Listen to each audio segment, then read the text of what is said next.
Not at all. Sure. I just thought I might tweet about it just because it's fairly ridiculous from here in the UK. Welcome everyone to Shorts Block 7 Filmmaker Q&A. And we are joined tonight by Vinny Pagano for Occupier, Sarah Kennedy for Miss Blueberry Beauty Pageant, and A.D. Cooper with Odds. And A.D., this was your world premiere of Odds. Congratulations. Oh, thank you. Well, thank you for choosing the film. You're welcome. Was this was your student film? Was it a thesis project or? No, not at all. No. I shot it last December. Just something to do between lockdowns. Okay. Gotcha. And you just used two people, and how many crew? Did you just keep it very small? It was very small. We had a cameraman, me, a runner, and a stills photographer. That was it. Nice. And so you had the idea to do something very small and contained. Did the story follow from there, or did you have the idea for the story before that? I had the sort of germ of the idea, but trying to make it practical and doable with restrictions in the UK was really tough. And insurance was really hard to get. So you just had to try and do something that was doable rather than do something perhaps you would really, really want to do. But it was just, we wanted to get out and make a film. Gotcha. Well, excellent. That's what you do. That's what we all do. Sarah, your film, Miss Blueberry Beauty Pageant, is a really fun mix of comedy horror. Yes. Tell us about that, because was that for a film contest? So there is a festival in Portland, Maine called Damnation Land, and they do a selection of filmmakers every year around Halloween time, where they invite Maine filmmakers to make a horror short, and it's sort of just up to them, whatever theme or whatever story they want to write and create in short, around 11 to 20 minutes, and they showcase about like 6 filmmakers. I had worked on a bunch of shorts leading up to that, like 2 years before. And my friend Mackenzie Bartlett, who was then running the festival at that time, invited me to make a short, and that's how Miss Blueberry was born. Excellent. And how did you,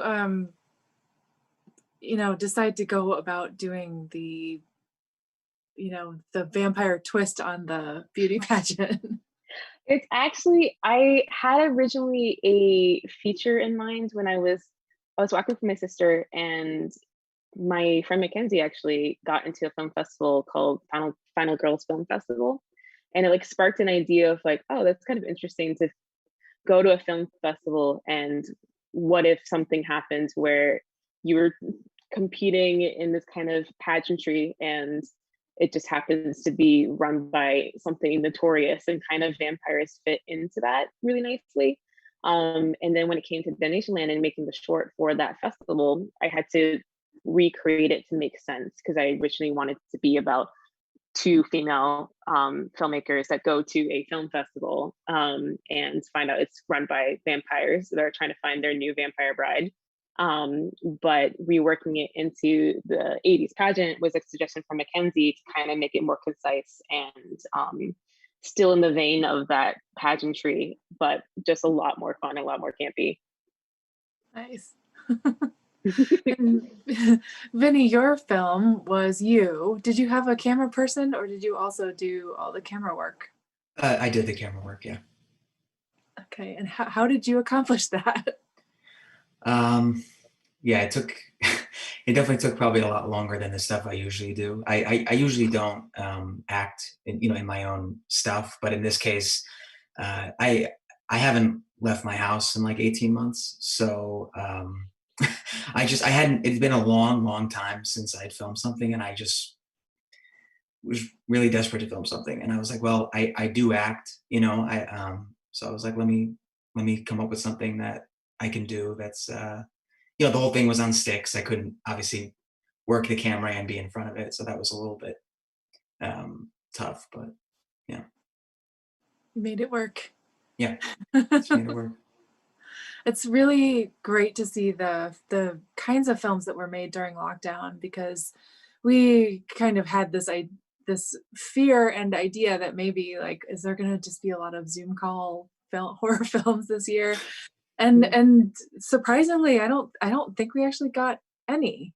Like, there was 0 in our submission pool, if I'm remembering correctly. But we're just amazed at the innovation and ingenuity that people have used to accomplish this, with much less help, having to keep their crews limited. AD, like you said, having to try to get insurance and like get permits for doing all that stuff. And speaking of smaller crews and things, like, how did you go about casting your film? AD, were those people that you knew already? The guy I had met doing a driving job. There's a show you have in America called something like The Great Race. Mm-hmm. Something like that. It's kind of a people racing around various parts of the world doing stuff. And for some reason I went to help out driving one of the crews, and he was driving the presenter, and he and I just hung out, and I helped him practice his auditions, so we got to know each other quite well. And the girl came through Elizabeth. She came through an agent for whom I judged a lockdown monologue competition. So have you got anyone who's and just for ease and speed, just so we had kept everything very small and tidy. That was the reason why. And did you shoot everything in one day, or we shot it? Yes, well, it was a very short December day, and the opening sequence. It's very hard to do a drone shot and find somebody, and it was a very foggy day. Stayed foggy all day. It was brilliant. But so we got the guy to walk backwards and then reversed the film. So the drone took off and he walks backwards down the road. Okay. And then reversed the film, so you come down through the cloud and find him.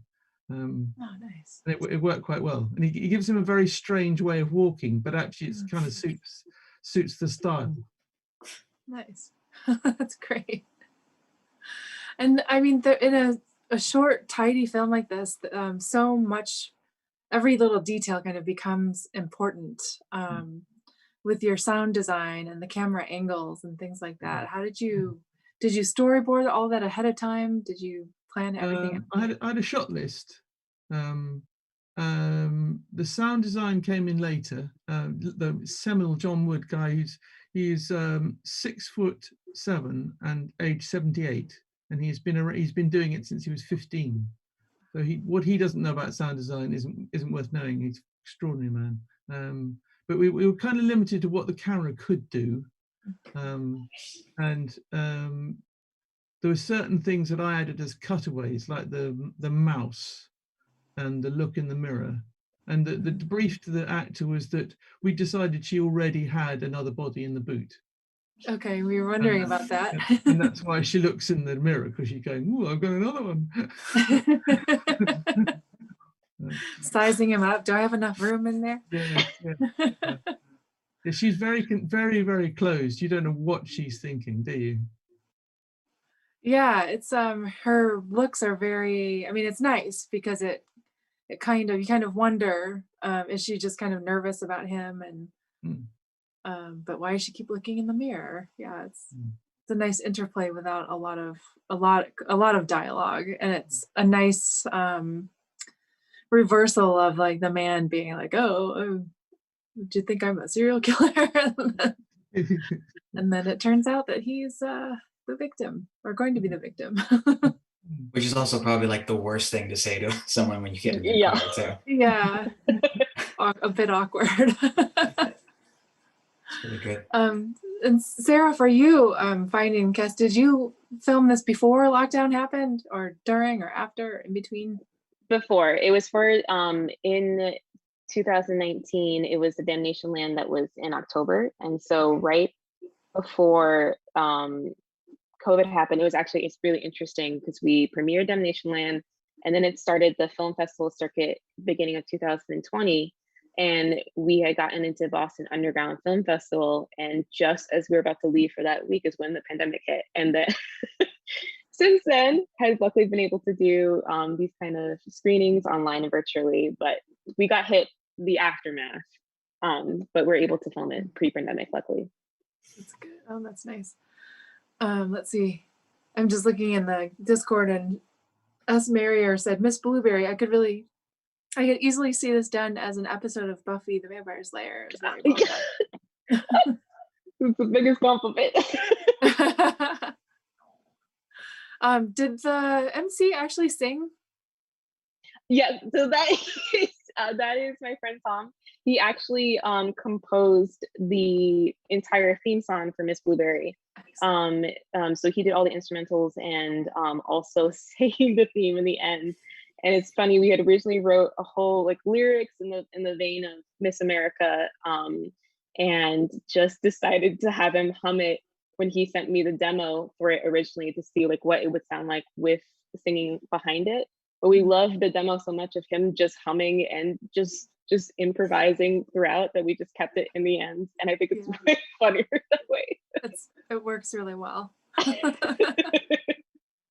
my goodness. Let's see. Oh, Edward Martin III said, for odds, you can fit 3 times as many bodies in the boot if you joint them first. We had all of these conversations. Are they in a basket? Are they in a box? Are they leaking out of the back? What is going on? Yeah. Where are her other tools? Yeah. Exactly. But also the ridiculous thing was, the only decent knife I had was a bread knife. Oh no. That's why she's using a bread knife, which again is surreal. It was the best knife I had. It was the right color to go with the color palette. So so there's a ridiculous thing of someone being attacked with a bread knife. Still, I cut myself on it as well. It was a really sharp bread knife, but yeah, all a bit bonkers. That's wonderful. And there's a question for, a comment for Vinny. It said, your sound was super warm and close, and that made the whole thing even more weirdly intimate. Very nicely done. Thank you. Did you do sound? So I'm not actually familiar with how, when people shoot things live, how they capture sound, if they have like a boom mic or a lav mic. Like, how did you do your sound? Yes, I have a Zoom H6 recorder and a Rode NTG2 mic, and what I would have to do a lot of the times, because like I'm actually in the shot as well, I would take like a stool and I would just balance the mic just against it and record, and you know, basically like clap in front of the camera. I don't even have a clapper. I just do it like that, and then obviously, you know, play with a little bit in Adobe Audition Okay. to try to make it sound a little nicer. Thank you. Nice. So so you shot it in your house. Yeah. And there's no actual entities in your attic? I hope not. I don't think so. But did you creep yourself out when you were filming at all? No, not really. No. There's something about attic, for me anyways, something about attic holes with the ladders like that are just automatically creepy. I don't know about you or any of the audience watching, but that for me is just immediately sinister. Mm-hmm.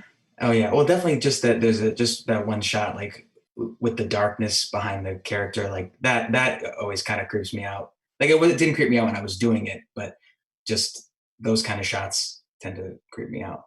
Like things you can't see, you know. For sure. Yeah. And then Ed Martin has a question for Sarah. He says, Miss Blueberry struck me as particularly horrific because of the bizarre nature of beauty pageants already. It would not surprise me at all if one was run by vampires. Did you have that in mind when you made it into a beauty pageant, or were you just trying to think of something to roll it into rather than the film convention? I did in a way with the original feature I was thinking of. I like the idea of vampires using different ways to search for new vampire wives. And so the film festival fit because it was like, oh, we love all female filmmakers come into this establishment, and whoever we think is the best, of course, will be a perfect fit, and then everyone else we can just get rid of. And when we switched over to beauty pageants, it just fit even more concise with it, and the feeling of like beauty pageants and the guise of vampires and aesthetics, and finding the most beautiful woman they can find and then discarding the rest, which goes hand in hand with beauty pageants. Interesting. It seems like, I mean, there's been other films that kind of have that premise a little bit. I'm specifically thinking of Audition, the Mickey Yes, Japanese yeah. film, Yep. where he's trying to find a wife, so he auditions, he'll hold an audition, not actually for a movie, but for a wife. And just it's interesting the commentaries that come out on women as people and women as commodities, and the same thing in Odds, where you don't expect, like, how many female serial killers have there been? Yeah. And Well, yeah, exactly. Yeah. and it's almost never a woman. Well, exactly. I mean, the number of shows you see on TV that have got a serial killer who's killing usually a woman, usually a child, and it's just reversing the whole thing of that. For sure. Well, let's see. Oh yes, there's a question for AD. Did you mount a camera to a rig on the outside of the car? Yes. Yeah.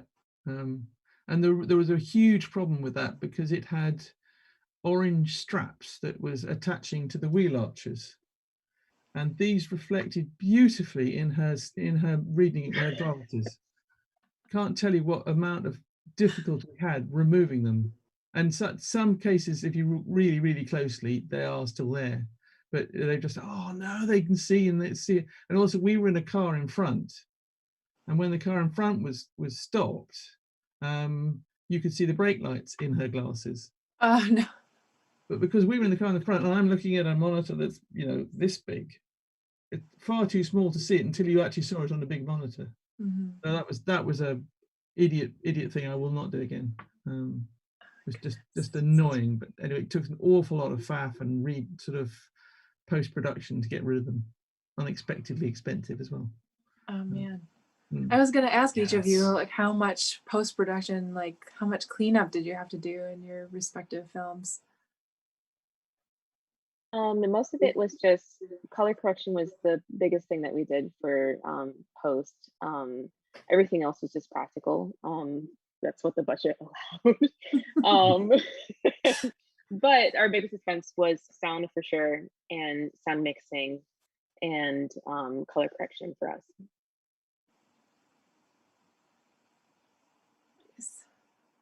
Mine was like I didn't have a budget, so I just it was basically just I just had to get color correct and audio correct as best I could. You did just everything. It was a one man show. Yeah, I mean, usually I do. It's just though, usually I'm not also in front of the camera, so that's maybe a little trickier. But editing is my favorite thing. Although AD, I sympathize, like keying stuff out in post. Like I hate doing it, but sometimes right, you have to. Like, I had to bribe the colorist with cake. Cake has got tremendous currency. I don't know if it has in the US, but in the UK, cake has currency. Oh, I was gonna say, I'm gonna use that trick next time, actually. That's really smart. I've rung up post-production houses before now and said, I wonder if you can help us with a grade. We haven't really got a budget, but I can make you a cake. And they go, oh, we don't really work for free. What sort of cake? I mean, just straight in there. And it's you. Cake goes miles. I now actually grade part of my budget is one of my films was a 9 cake budget. That's part, but it works. It goes a long way. It does. People love cake. I think that's a universal thing. People like homemade cake. I think anyone can go and buy a cake, but cake is that you've made yourself goes much further. They're always better. Yeah, they're always better. We do that for our theater staff. They work really hard to help us, make sure that the festival goes off without a hitch. And we generally, except for last year because nobody was actually at the office during COVID, but we always bring them like a big box of like baked goods, and I'll make things for them sometimes. But it's just a great perk. It leaves people with a warm, fuzzy feeling about you, and it's good. Yeah. Very nice. Anyone in the chat have any other questions? Oh, I see another one.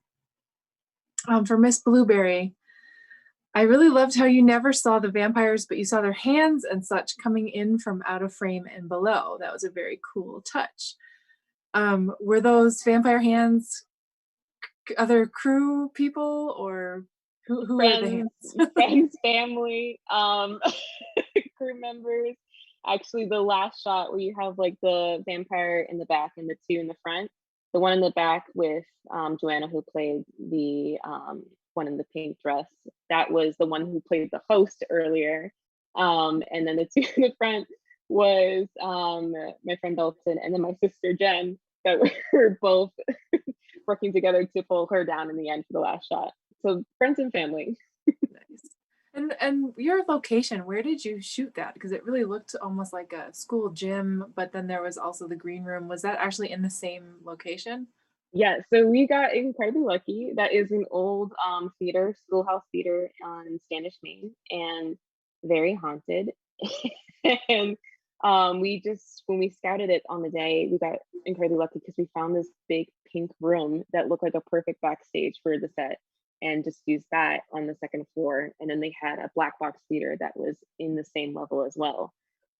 So everything that was there, we used and just fitted it to make sense. Nice. Did you have the I love the decorations because it looks like a homecoming dance. Yes. We love them.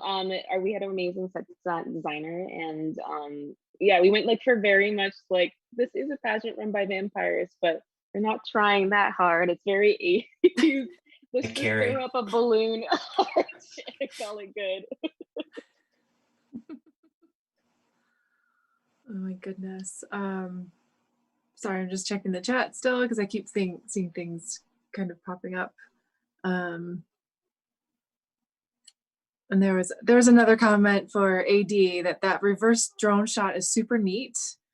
And yeah, just it took awesome. an awful lot to do because the light was going really fast, and we just had to get this shot in, and trying to get it look like there was a murder going on without alarming. You all had all sorts of issues with insurance, that if you had a knife on you, you had to have a policeman on set.